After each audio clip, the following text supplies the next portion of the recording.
La NASA a pour mission d'explorer l'inconnu.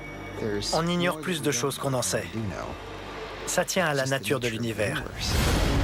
Avide de réponses, elle envoie des scientifiques dans l'espace et des sondes au-delà de la limite de notre système solaire. Prendre des risques, c'est obligé si on veut faire des découvertes. L'exploration spatiale, c'est comme craquer une allumette, sans savoir ce qui rôde dans l'ombre. Ce pourrait être n'importe quoi. Vie extraterrestre.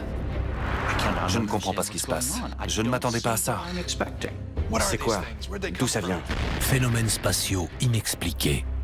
Un triangle noir, c'est étrange. La mission a bien failli capoter. Et rencontres effrayantes dans l'atmosphère. C'est une histoire absolument incroyable et personne ne s'y intéresse.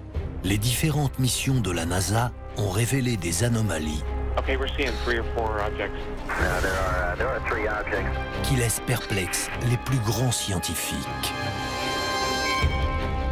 Découvrez les dossiers de la NASA.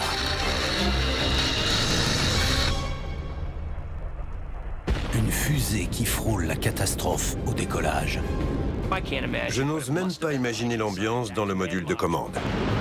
Fait une rencontre inattendue dans l'espace. On ignorait ce qui s'était passé. Personne ne savait. Ce qui fait dire à certains que des forces inconnues sont intervenues. Quelque chose dit à la NASA de ne pas s'approcher de la Lune. On doit trouver une explication rationnelle.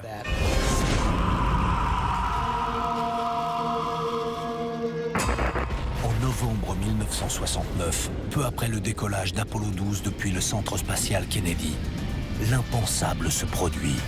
30 secondes après le lancement, la fusée est frappée par la foudre.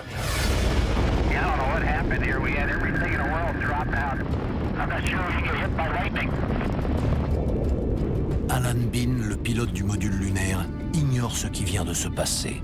Tout à coup, l'alarme principale se met à retentir. Je lève les yeux vers le panneau de commande sur lequel se trouvent les voyants lumineux qui signalent un problème. Je n'avais jamais vu autant s'allumer en même temps. Il tente alors de trouver d'où vient le problème. C'était pas prévu. Je ne savais absolument pas quoi faire. Soudain, contre toute probabilité, Quelques secondes plus tard, la foudre frappe à nouveau. tandis que le centre de contrôle essaie désespérément d'évaluer les dégâts, la fusée Saturn V continue sur sa trajectoire, propulsant les 3 membres d'équipage dans l'atmosphère à près de 10 000 km/h.